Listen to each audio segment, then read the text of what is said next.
mais uma edição do Sala de Concurso. Olha só,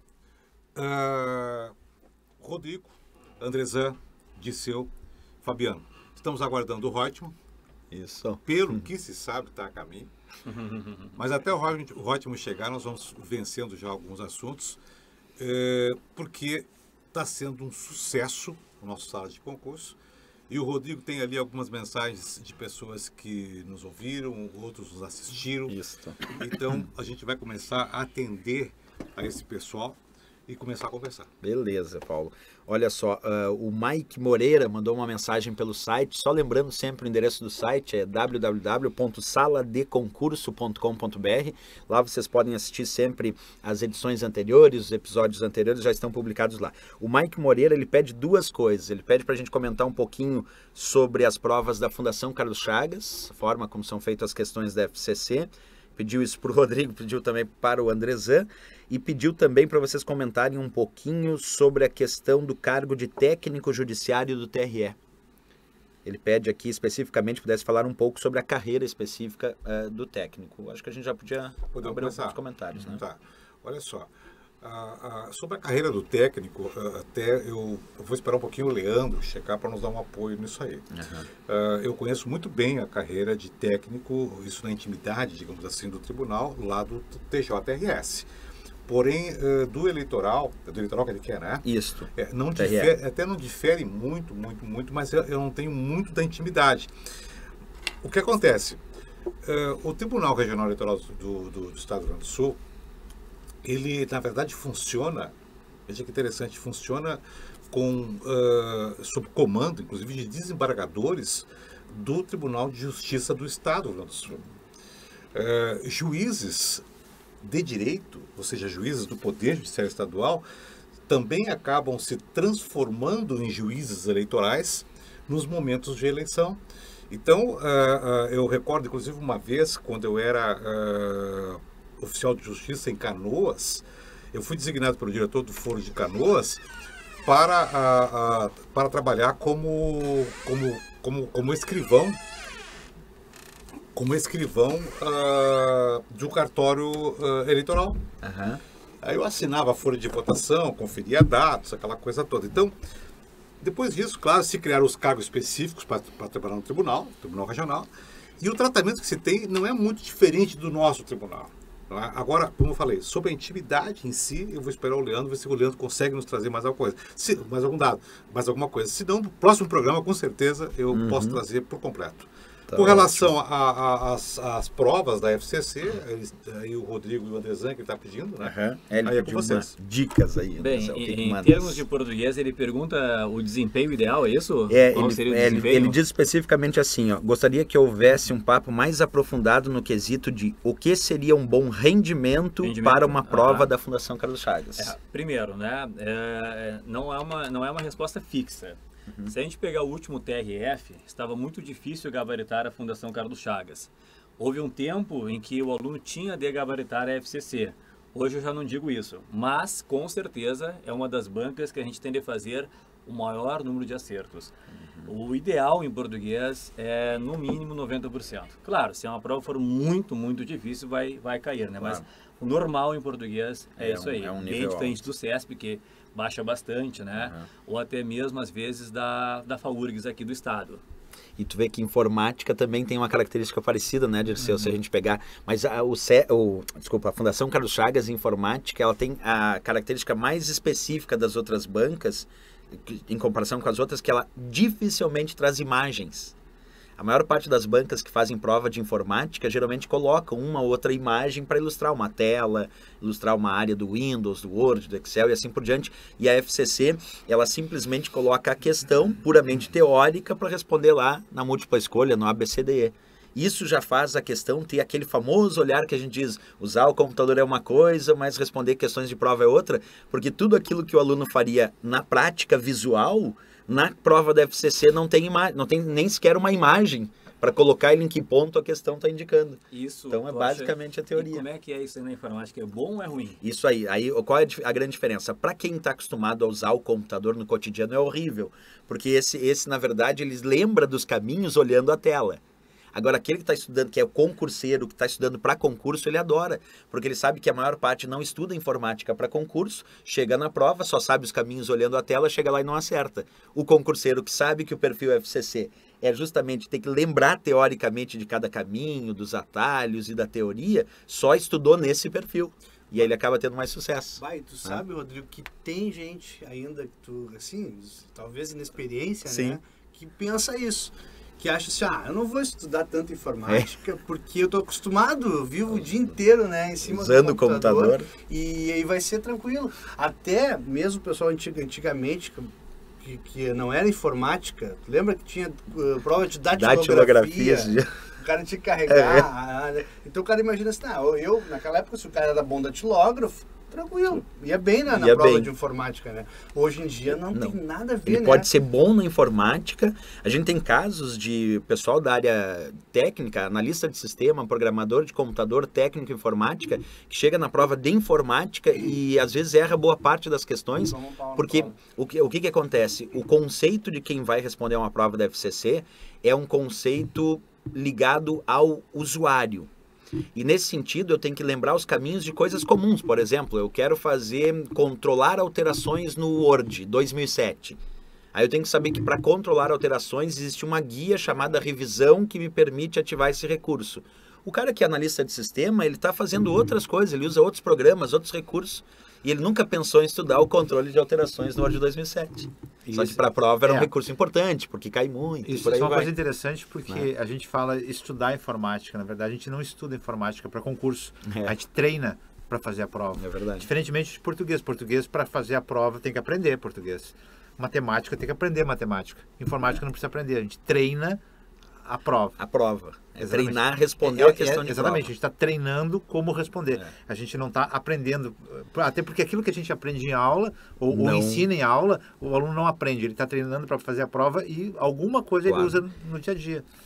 E a legislação tem que decorar. Decorar. Eu só queria botar uma dica, porque como ele pede algo mais palpável, mais real, uma coisa que eu possa dizer para ele, eu posso dizer uma coisa bem simples. A melhor forma de estudar informática para FCC é primeiro realizar o estudo daquilo que é mais importante com as questões e depois ir para frente do computador, faz aquela operação que está descrita e logo depois que ele foi para frente do computador, fez a operação que está descrita lá, ele tenta fazer a mesma operação mentalmente sem usar o computador. Então, tu imagina, esse exemplo que eu acabei de falar, vamos pegar, controle de alterações. Professor, eu não sei nem o que é o controle de alterações. Vai lá, olha, testa o controle de alterações, vê que existe no Word. Faz uso dele e vê como é que funciona. Fez, usou? Agora tira o computador da frente e tenta lembrar qual é o caminho que tu fez para chegar lá. Tu teve que clicar em que guia? Na guia revisão. Lá na guia revisão tinha que grupo. Bem, tinha um grupo lá, alterações. Então tu vai treinando o teu cérebro para chegar no dia da prova e lembrar de memória qual era o caminho que eu tinha feito aquela operação.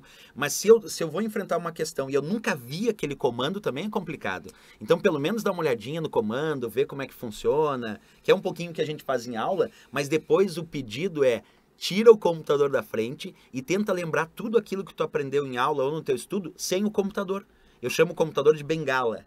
Por que ele é bengala? Porque a maioria das pessoas estudam para concurso, computador, quando é informática, computador na frente. E ficam testando todo o recurso. O tempo inteiro o computador na frente. Chegam no dia da prova, não tem o computador, perdeu a bengala. E perdendo a bengala, cai.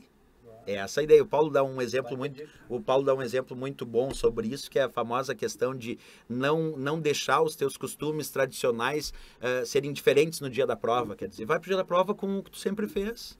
Não come, como é que é a famosa buchada de bode antes de ir pra prova, né? Não deixa o teu estômago diferente. Isso aí. Vocês estavam falando, só para poder sair agora da informática, o Fabiano falou em datilografia, você sabe que eu sou antigo, né? Tinha, né? Então, prova de datilografia. Claro. Eu me lembro uma vez na PUC, os caras tudo de ônibus lá descendo para fazer, carregando a máquina de escrever. Tinha que levar a máquina de escrever para a prova. E tinha um detalhe, veja, naquela época eu lembro que eu preparava a gente para concurso, que tinha prova da datilografia, e eu costumava fazer um simulado aonde o aluno podia levar a sua máquina, e geralmente eram máquinas portáteis, para fazer esse simulado, e eu dava para eles exatamente um texto do tamanho, com o número de caracteres do tamanho que seria aplicado na prova, baseado em concurso anterior, para eles copiarem, e davam um tempo, né, da prova para eles realizarem. Nunca me esqueço de uma menina, de uma moça, que eu tenho certeza que até hoje ela ainda é oficial escrevente, deve estar quase se aposentando agora, tá? Não recordo o nome dela, mas se ela estiver assistindo, ela vai lembrar disso. Ela fez o simulado comigo, e no dia do simulado ela começou a chorar. Porque a máquina dela, os tipos se acavalaram, e ela começou a chorar. Eu disse a ela, sai para ali para fora um pouquinho, respira fundo, volta, e o resto do pessoal tudo copiando o texto, certo? Isso no simulado. Ela saiu lá fora, respirou um pouquinho, voltou, botou uma nova folha e recomeçou. Ela, no simulado, ela não conseguiu terminar a cópia do texto, mas tinha um critério de qualidade também, porque tinha, assim, depois do ponto tu dá um espaço, 2 espaços, depois da vírgula tu dá um espaço, tudo isso levava em consideração a pontuação, assim como a margem da esquerda com a margem da direita, né? Ela foi para a prova e ela passou e tirou nota máxima na prova de datilografia, e me disse que o que aconteceu no simulado possivelmente poderia ter acontecido com ela lá, e se acontecesse ela estava tranquila, porque ela estava preparada, porque ela viu que dava para sair, tomar um ar e voltar. A importância do simulado. Simulado. Naquela época eu lembro que a gente falava assim, quando se pedia emprego, né? Perguntava, tu é bom datilógrafo, ótimo ou excelente, certo? Ou exímio? Eu diria assim. Eu respondia, sabe o que eu respondia? Que eu era o excesso. Ou seja, que ficava acima do exímio e abaixo do espetacular, certo? Então, é o excesso. E com quantos dedos? Todos os 10. 10 dedos, esses dois para barra espaçadora, e A, S, D, F, G, quem está me assistindo, me ouvindo, e é da antiga, vai lembrar disso. Lembrar da história. O modesto e o excesso. Eu vou aproveitar um pouquinho só aqui, a Célia Scheibel mandou que legal, parabéns. A Débora Cardoso também mandou uma mensagem. Deixa eu mandar um abraço para a Célia. Célia é conhecida nossa, né, pai? Muitos anos. Um abração para a Célia. Isso. Célia continua o mesmo cara, certo? Ainda corta o cabelo, certo? Né? A mesma voz, mas nem tanto cabelo. E a Débora Cardoso, que eu disse, também mandou ali uma mensagem falando sobre o foco, que está gostando muito da ideia de não ser ligado ou vinculado a um curso Débora, específico. Obrigado, né? Valeu.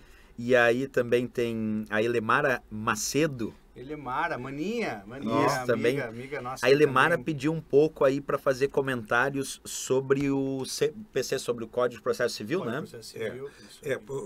Para fins de concurso, tá? A gente pode adiantar que os concursos que estão para se realizar agora, que é TRE, TRT, e que tem Direito Processual Civil, que é o Código de Processo Civil, né? O CPC que ela referiu, não vão tratar disso. Ou seja, o texto não poderá ser o novo texto da lei. Até porque, depois de sancionado, certo? Tem um vacatio legis de 1 ano. Ou seja, durante 1 ano não se poderá, não entra em vigor. Nós observamos assim que e todos sabem que ao final de cada texto de lei diz assim, esta lei entrará em vigor, aí aparece ali, alguns casos na data da sua publicação, em outros casos aparece assim, dentro de 6 meses da publicação.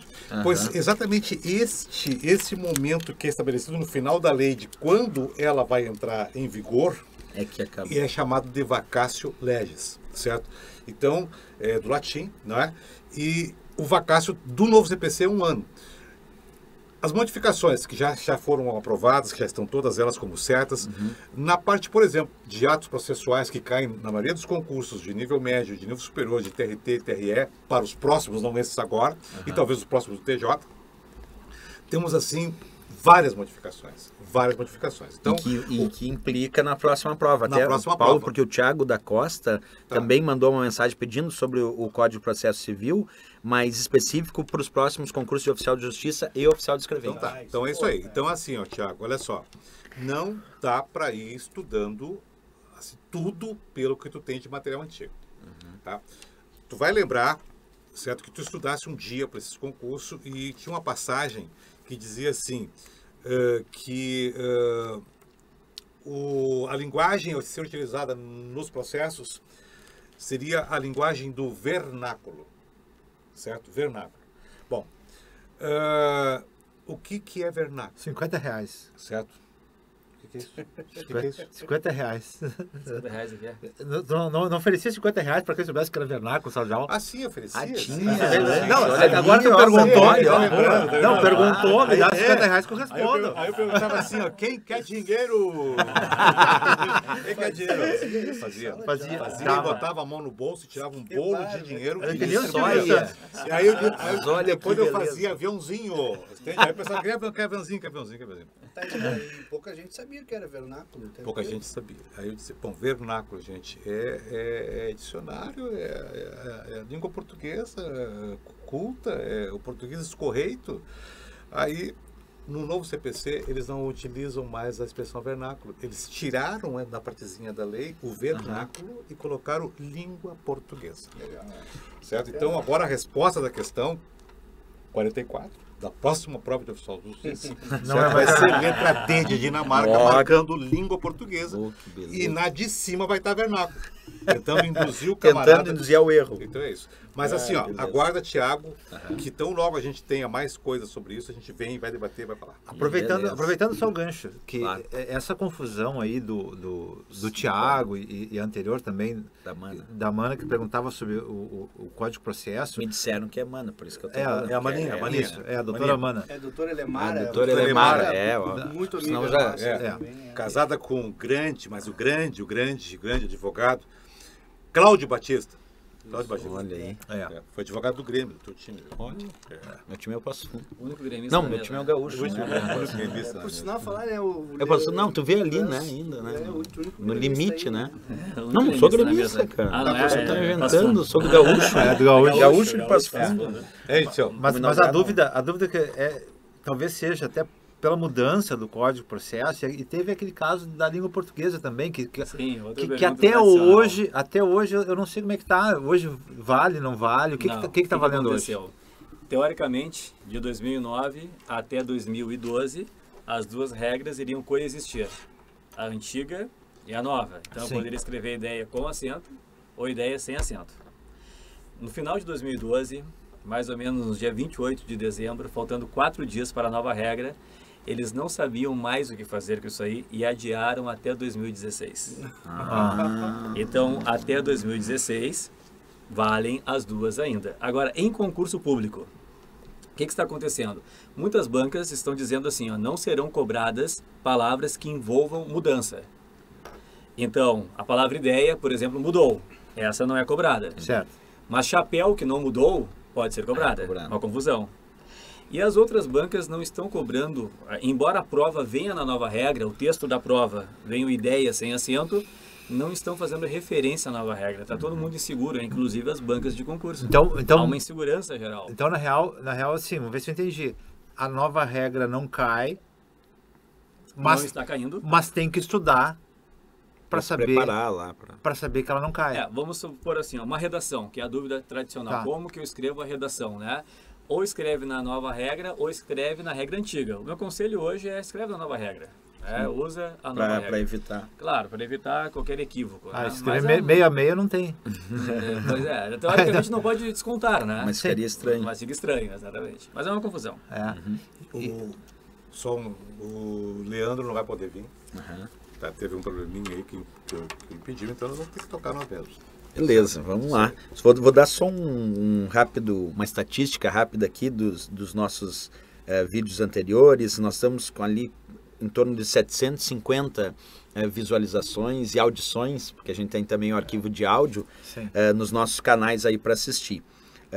Interessante que o Sala de Concurso começou há pouco, né? E a gente já recebe muitas mensagens, mas eu sempre gosto, mesmo assim, de ressaltar o que o Fabiano sempre diz, da importância que a gente tem de lembrar que isso não está vinculado a um curso específico, porque a gente quer convidar agora mesmo, nesse momento, que participantes de outros cursos para concurso também venham aqui fazer parte, né? A gente vai fazer os convites para que a gente abra um debate mais amplo, que facilita sempre o olhar do concurseiro, né? O olhar do concurseiro quer esse debate mais amplo para ter novas ideias, como, por exemplo, agora a gente acabou de demonstrar aqui na questão do Código de Processo Civil, como se comportar, na questão da própria língua portuguesa, que assunto a gente vai eu acho discorrer, muito importante, porque uma pena hoje o Leandro não poder ter vindo, né, claro. Nosso convidado, mas que a gente vai continuar convidando, porque olha que bacana, olha que legal que foi o Flávio, né, o nosso convidado anterior, né, sensacional, muito psicólogo, bom, né, esclarecendo muitas coisas. É verdade. É verdade. E as pessoas até querendo, muitos até falando comigo aí pelo que ele voltasse, outras oportunidades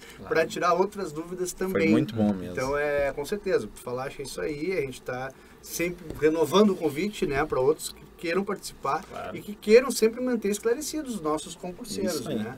Eu tenho uma dúvida, que eu vou ficar com a dúvida agora, eu queria saber por que ninja? Onde surgiu ninja, né? Ninja, né? Eu vou ter que esperar agora.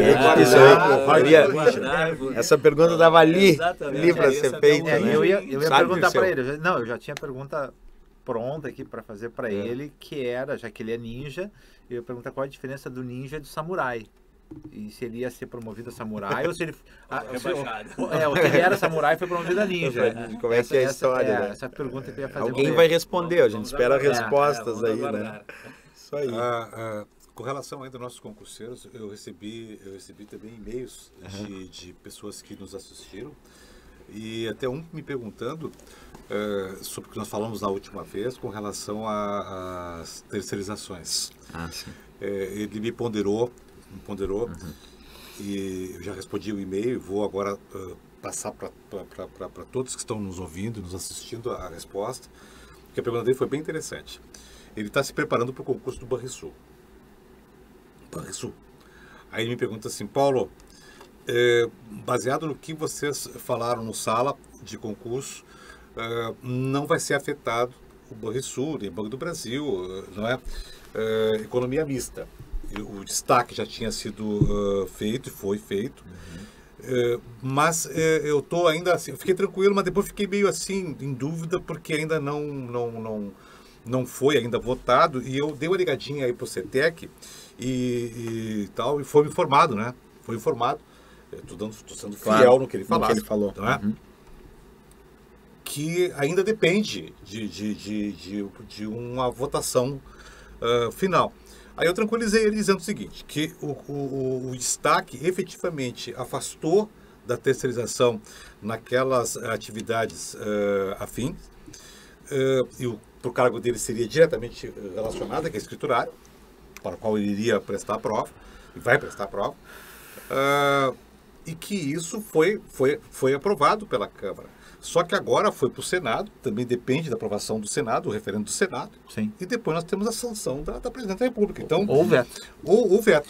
Então, realmente, a informação que ele recebeu depois do sala é real que ainda falta passar essas etapas. Muita coisa. Mas quando a Câmara, certo, vota e aprova destaques, geralmente o Senado acaba corroborando, entende? Não muda muito. É uma tendência do Senado. É uma tendência do Senado. Até porque existem as bancadas muito entrosadas entre si, certo? E que tem participação do Senado quase na mesma proporção. Na mesma proporção. Então eles acabam se acompanhando, né? Então eu tranquilizei ele dizendo, porque ele perguntou bem para mim, ele foi muito aberto, ele chegou assim, Paulo, se tu me disser que há uma possibilidade grande, não saiu o concurso do Banrisul para escriturário, e essa atividade lá dentro do Banrisul for terceirizada, eu quero me dedicar então agora a estudar para o TRE ou TRT. Claro, quer mudar o foco. Agora eu queria fazer o Banrisul. Eu disse, cara, segue estudando para o Banrisul. Não tem por que tu passar, não tem por quê. Mais a mais, se a gente parar para pensar, e aí eu falo para todos agora, do meu ponto de vista, para quem estão estudando o Banrisul. O Banrisul é um banco, mas tremendamente avitável. Ele é um banco que rola dinheiro. O Banrisul se dá o luxo, certo? De manter as contas judiciais que o nosso governo estadual está pedindo empréstimo, que foi aquela questão da discussão do governo anterior, né, que tinha usado, e o governador atual disse, na campanha... Os depósitos sociais? Os depósitos sociais, na campanha do atual governador, ele criticou o governador anterior porque utilizaram os depósitos e agora ele também está utilizando os depósitos sociais. Então, é muito dinheiro que tem ali, gente, é muita grana, entende? O Banrisul, ele é tremendamente muito bem de vida. Então... Bom, mas isso aí evita a terceirização? Não, não é essa a questão. A questão é que o Banrisul não vai correr nenhum risco de mexer no que está bem. Então, por todo esse motivo, é que as empresas de economia mista, na atividade afim, certo? Teve seus destaques aprovados e saiu fora. Então, vai aí agora para todo mundo, certo? O que eu falei para o nosso aluno, o que eu falei para o nosso concurseiro. Segue estudando, que tu vai ver. É uma questão de tempo. Claro. É certo? Bom, nós temos que aguardar para ver, né? Nós estamos aí esperando. E nessa história agora, pensando, imaginando esse fluxo de informações que a gente já debateu um pouco na semana passada, a gente voltou no debate agora. Eu estou tentando imaginar uma situação um pouco mais de pressão. A gente discutia sobre pressão de família, pressão de um monte de coisa. A minha pergunta é a seguinte: como vencer a pressão que já é natural do concurseiro, sobre todos os aspectos que a gente escreveu, mais essa situação de provavelmente família, outras pessoas em conjunto vão dizer, viu, não adianta tentar.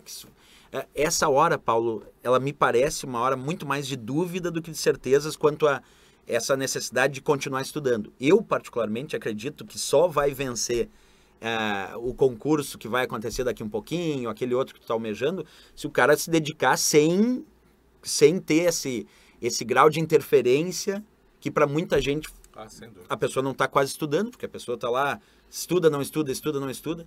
O recado que eu deixaria para as pessoas, pelo menos na minha matéria, especificamente informática, mas acredito que para todas, é que se tu deixar um pouquinho agora, se tu está lá, com estudo afinco, se agora tu deixar, vou deixar acalmar um pouquinho para ver o que vai acontecer, para depois eu retomar meus estudos, cara, muita gente vai continuar estudando. Muita gente está percebendo isso como oportunidade, sabe que muita gente está desmotivado, sabe que muita gente vai perder a motivação e vai continuar estudando. E esses é que vão lá, daqui um pouquinho, ser os que vão entrar. Então, a dica que eu dou é não perde a motivação, não deixe esse burburinho ser mais importante que o teu estudo que tu faz no teu cotidiano. Ao contrário, aproveita a oportunidade. Né? É oportunidade. Né? Até de se lançar na frente dos outros. Né? É isso aí. Dirceu, quer ler alguma coisa? Pois é, não, eu tava lendo uma notícia que saiu essa semana no Jornal do Comércio, justamente falando sobre a posse do segundo escalão no Banrisul, onde eles estavam justamente falando sobre o banco, dizendo o quanto ele é importante para o governo do estado, o quanto eles vão valorizar, e que realmente eles descartam, eles afastam a ideia da venda do banco, inclusive negaram a venda da operadora de seguros, né? Porque dentro do banco lá eles têm produtos, então tem a parte lá dos cartões, operadores de cartões, que eles poderiam vender essa parte do banco para Visa, para Master, alguma coisa assim. Eles mantiveram, no caso, o Banricompras, a seguradora também, ou seja, a ideia deles é investir. Só passam por uma fase de reestruturação, né, que o Estado como um todo passa e o banco vai ser solidário, até onde puder. Mas existe uma parte do Banrisul que não é do Estado, né, que ele responde também por acionistas, enfim, ele tem que dar lucro, ele precisa crescer, ele está dentro de uma economia de mercado, porque hoje, querendo ou não, é um banco estatal? Sim, é um banco estatal, mas onde tem uma agência do Banrisul, do lado tem uma do Bradesco, tem uma do Itaú, e se um banco abre uma agência, eles têm que abrir, tem que botar gente ali para trabalhar, se eles acharem que enfim, foi uma má escolha, eles fecham, abrem em outro lugar, e a capilaridade do Banrisul é muito grande no Rio Grande do Sul. Claro. Em qualquer cidadezinha mínima e pequena tem uma agência, um posto de atendimento, enfim, eles precisam de pessoas, e o banco tem que estar regrado com o restante do mercado, não adianta. Essa é a opinião deles. Então, claro, na verdade, eles dizem assim, eles vão tentar usar ao máximo, mas já estão estrangulados. E justificando por isso a suspensão do concurso que aconteceu lá no começo do ano. E muito política também, eu acho que o momento político, aquela questão de Você acha que tem alguma coisa a ver com a questão da instabilidade da própria presidenta da República? Essa instabilidade gera um problema maior em relação à pressão para isso ser ou não aprovado? Não sei, eu acho que todo momento... Porque é um momento, a gente vive um momento instável, né? É um momento de instabilidade, como tu falou agora, e tudo isso contribui. Mesmo que tenha o Banrisul muito dinheiro, e mesmo que tenha o Banrisul vontade até de fazer o concurso, a questão que eu digo que envolve, a questão por fora, política, talvez ela tenha uma pressão para que a coisa, pelo menos por hora, não fique ali. Né? É isso que eu acho que daqui a pouco as coisas libera e a gente vai ter concurso, sim, vai estar aí o edital. Eu não tenho dúvida quanto a isso. É tempo, eu acho que é questão de tempo. Eu pergunto, no segundo turno a gente teve o Sartori e o Tarso. Se o Tarso tivesse vencido as eleições, será que ia estar numa situação tão ruim assim? Não. Ou seja, tava ruim e não estava. Não sei se isso teria muita diferença, não sei. Pois é uma questão até de colocar na pauta, né? Colocar na vitrine aí o que tem, ou não, sei lá. E depois também tem um detalhe, quer ver, o concurso estava autorizado. Sim. Tá no governo anterior. Aí de uma hora para outra entra um novo partido, um novo governo, e aí não tem dinheiro para isso, não tem dinheiro para aquilo, não tem dinheiro para nada. Não, e os policiais... Pois é, aí eu pergunto, mas se fosse o mesmo partido, será que não sairia? Porque quantas coisas se fez, não é? Quantas coisas se realizaram. Então, eu não sei às vezes eu não consigo entender bem isso. Eu acho que é como o Fabiano colocou, é uma questão de tempo, deixa baixar essa poeira, deixa baixar esse momento que nós estamos aí passando, né? E é difícil para todo mundo, né? E tu, Paulo, e no lance famoso dos teus búzios, o que tu joga em cima disso? Em relação, vou ser bem sério, em relação a possibilidades mais rápidas de edital. O que teu búzio diz aí na história? O que teus búzios dizem nessa história? Olha, eu acho que pinta INSS. INSS. Né? Tu acha que no TRT? No TRT? Eu voto no TRT. Eu não sei, eu sei que eu li essa semana mesmo, no jornal aí de Porto Alegre, uma entrevista com um desembargador aqui, no presidente do TJ, dizendo que o TJ vai seguir, ele quer concurso, vai ter concurso no TJ. E ele em seguida ele disse... Técnico analista? Acredito que sim. Então, gostei. Não falou, não entrou, não nominou qual concurso seria.